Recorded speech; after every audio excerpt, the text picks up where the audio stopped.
పెరగనున్న ఇళ్ల నిర్మాణ వ్యయం, ఇళ్ల ధరలు కూడా పెరిగే అవకాశం.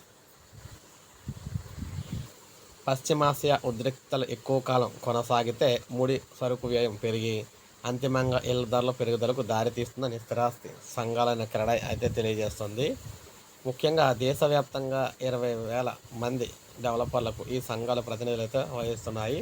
నిర్మాణ సామాగ్రి కొరత వల్ల కొన్ని స్థిరాస్తి ప్రాజెక్టులు పూర్తి కావడంలో జాప్యం జరిగే అవకాశం అయితే ఉందని పేర్కొన్నాయి. కీలక ముడి సరుకు దేశీయంగానే ఉత్పత్తి అవుతున్నందున భారతీయ స్థిరాస్తి రంగం చాలా వరకు స్థిరంగానే ఉంది. అంతర్జాతీయంగా ఇంధన ధరలు హెచ్చుతగ్గుల కారణంగా సరఫరా వ్యవస్థలో తాత్కాలిక అంతరాలు అయితే ఏర్పడుతున్నాయని అన్నారన్నమాట. ఇంధన సరఫరా ఇబ్బందుల వల్ల గుజరాత్లోని మోర్బీలో మార్బుల్ టైల్స్ తయారీ పరిశ్రమలో కార్యకలాపాలకు ఆటంకం ఏర్పడుతుందని, రవాణా రంగానికి స్వల్పకాలిక సవాలు ఎదురవుతున్నాయన్నారు. ప్రస్తుతం స్టీల్, పీవీసీ ఉత్పత్తులు, వైర్లు, పైపులు, అద్దాలు వంటి కీలక సామాగ్రి కొరత ఉంది.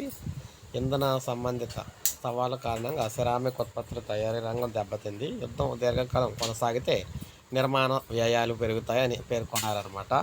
అదే జరిగితే ఇక సామాన్యులు ఇల్లు అయితే కట్టుకోలేరు, ఇక ఇల్లు కూడా కొనుక్కోలేరు అన్నమాట. సో ఇల్లు రేట్లు అయితే పెరిగిపోతాయి, అపార్ట్మెంట్లు రేట్లు పెరిగిపోతాయి. అలాగే ఎవరైతే ఇల్లు కట్టుకోదాకుంటారో వారికి కూడా వ్యయాలు అయితే పెరిగిపోతాయి అన్నమాట. సో ఇది మనం ప్రజెంట్ తాజా సమాచారం. ఇది అప్డేట్. ఒక లైక్ చేయండి, సబ్స్క్రైబ్ చేసుకోండి, మన ఛానల్ సబ్స్క్రైబ్.